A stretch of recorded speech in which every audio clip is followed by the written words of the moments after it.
Hello everyone, welcome back. So for today's video mga palangga ay mag pork ribs nilaga po tayo dahil sobrang natatakam po ako nito at medyo matagal-tagal na rin po kung hindi nakahigop ng sabaw ng nilagang baboy. So kung ikaw ay isa rin sa natatakam, just keep on watching.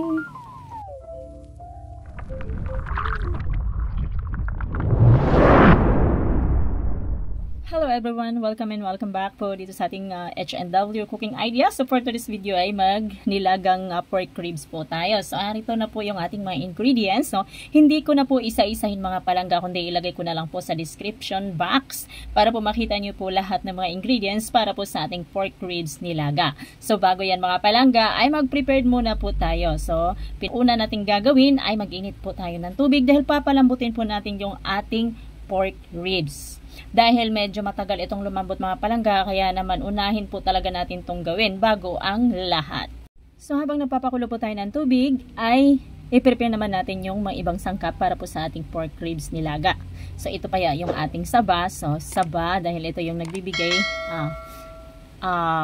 konting medyo tamis po sa ating nilagang pork ribs. And then hindi na rin po natin ito balatan mga palangga dahil kung babalatan pa natin to ay madurog lamang po yung ating saging na saba. Kaya mas maigi na isama po natin yung balat ng saging na saba at yun po din ay maganda rin po para sa ating kalusugan, yung balat po ng saging. So dito mga palangga ay balatan naman po natin yung ating patatas at slice na rin po natin mga palangga ng medyo makapal. So pagkatapos niyan ay balatan naman po natin yung ating mais. So ito yung pinaka-favorite ko sa nilaga mga palangga, yung mais. So dito guys, dapat po ay pumili po tayo ng mais na medyo katamtaman yung gulang para po ay medyo manamis-namis pa po yung lasa at hindi matabang. At ganun din pag magulang yung ating nabili na mais mga palangga, siguradong mas nauna pang lumambot yung ating mais kaysa ating pork ribs. So dito mga palangga, dahil mainit na po yung ating ininit na tubig, ngayon ay ilunod na natin yung ating pork ribs. Ayan mga mima, kung napapansin nyo ay sobrang kulong-kulo na po yung ating ininit na tubig, kaya namang ready na to para ilagay po yung ating pork ribs. So palalambutin po natin ito within 2 hours. So medyo matagal guys, no? Hindi po, wala kasi tayong pressure cooker. Mas maganda kasi yung malambot talaga yung ating karne ng baboy mga langga, no? Lalong-lalo na sa walang mga ngipin dyan. So habang naghihintay po tayong lumambot yung ating pork ribs, ngayon naman ay prepare natin yung iba pang mga sangkap. So dito pa lang guys, slice ko pala yung ni-slice pa lang asawa yung aking sibuyas. Kaso lang ayan, medyo mali yung pag-slice niya, dapat isang hiwaan lang o isang hiwaan or dalawa. So dahil nga pork nilaga po yung ating recipe ngayon. So ayun mga mima, ilalagay po natin yan after isang kuluan po nung ating nilagang baboy.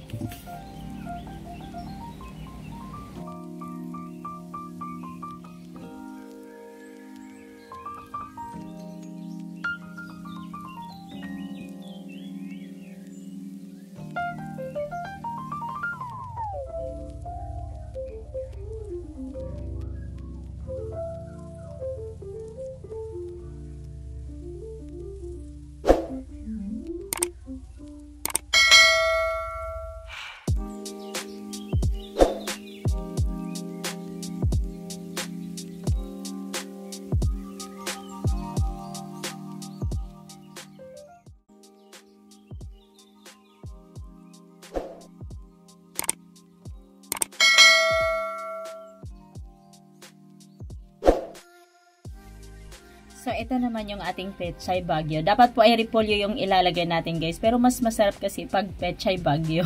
Kasi ang laki niya eh. Gusto ko yung kalahati lang. Kaso, hindi naman makabili ng kalahati lang. Kailangan buo talaga. Kaya yun na.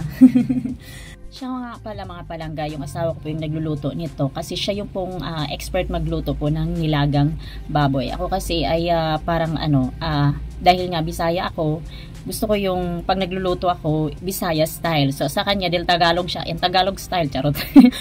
Pero kahit nga Tagalog style tong pagkaluto ng pork ribs nilaga po natin, ay gustong-gustong ko pa rin po ito dahil nga marami siyang gulay. So meron tayong pechay bagyo beans, meron tayong mais, sabiging na saba, at saka patatas. Kompleto talaga siya. At dahil ngayon ay kumulo na yung ating pinakulo ang pork ribs, ilagay na po natin yung paminta at saka ilagay na rin po natin yung sibuyas. At ayun yung ating mais dahil matagal palambutin yung mais natin mga palangga, kaya unahin na natin siyang ilagay para malambot na siya pagkalambot na rin po ng ating pork ribs. At ayun, napapansin mo sobrang punong-puno na. So, huwag po kayong mag-alala mga palangga, hindi po yan aapaw. Dahil pagkaluto ng mais natin, ay hahanguin natin ito mga palangga. Siya nga pala, ilagay na rin po natin yung dahon ng sibuyas at tatakpan natin. At wait tayo within 1 hour ulit. 1,000 years later. So ayan, after 1 hour ay ayun, malambot na po yung ating pork ribs. Ganon din naman yung ating mais. Ngayon ay ilagay na po natin yung ating saba. So, and then mga palangga, ilagay na rin po natin yung ating patatas. At pagkatapos ay takpan natin ito mga palangga at wait tayo ng another 30 minutes. Ang tagal, no? Ang tagal maluto. Ako'y natatakam na ba? 2,000 years later. So hi, welcome back. So dito banda mga palangga, talagang gutom na ako. Ayun, dahil luto na mga palangga, maglagay na po tayo ng seasoning, no? Magic sarap at saka asin. Sa tansyado lang po yung paglagay natin ng asin mga palangga. Tikman natin kung okay na ba, no? So dito ilagay na rin po natin yung ating Baguio beans. Takpan natin muli. At dahil nga nilagang baboy ito ay hindi talaga nawawala yung sausawan na patis, kalamansi na may sili. So dyan talaga mga palangga, as in na mas nakakaganang kumain. Talaga namang magkakaroon ka pa ng extra rice dyan, sabi ko sa'yo. 2,000 years later. So dito mga palangga ay sobrang takam na ako dito at gusto ko nang kumain at humigop ng sabaw.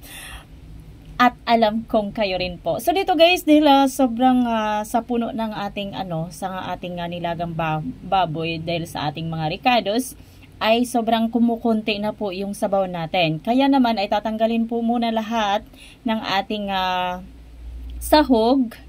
Ayan, i-transfer natin sa malaking mangkok. Saka naman mga palangga ay magdagdag tayo or mag-add tayo ng tubig, no? Para, ayan, kung napapansin nyo, kalahati na lang po talaga or isang mangkok na lang yung tubig natin. Kaya na rin po ako guys na mainit na tubig para pandagdag, no? So dito guys, titimplahan natin ulit. Saka naman natin ilunod guys yung mga, so ito set aside muna natin to, baka madali ng pusa. So dito na natin ilagay mapalangga yung ating mga madali lang maluto na katulad nito, yung ating pechay Baguio. Ayan, saglitan lang yan mga mima, kaya huling-huli na talaga yan ilalagay, and then mas masarap siya pag medyo half cook lang yung pagkaluto ng ating pechay Baguio. Dito ilagay na rin po natin yung ating celery. At pagkatapos kainan na yan, sigurado. 2,000 years later. So dahil nga maulan ang panahon mga palangga, kaya ang sarap humigop ng sabaw. By the way, tara na. So dito guys, dito na yung kanina. So maglagay na lang po tayo ng sabaw. At tayo'y kakain na at ako'y natatakam na talaga. Hindi ko na mapipigilan, gusto ko nang papakin. So, ito talaga yung gustong-gusto kong nilagang pork ribs mga palangga. Yung sobrang, ang daming sahog na gulay. Pinaka-favorite ko po talaga yun. Merong tulad ng saba, mais, patatas. Meron din tayong celery. Yung celery nagbibigay aroma sa ating pong nilagang pork ribs. So, that's it for today mga palangga. Thank you for watching. At sana naibigan nyo ang video na ito. At kung nagustuhan mo, don't forget to like and subscribe. And hit my notification bell for more updates.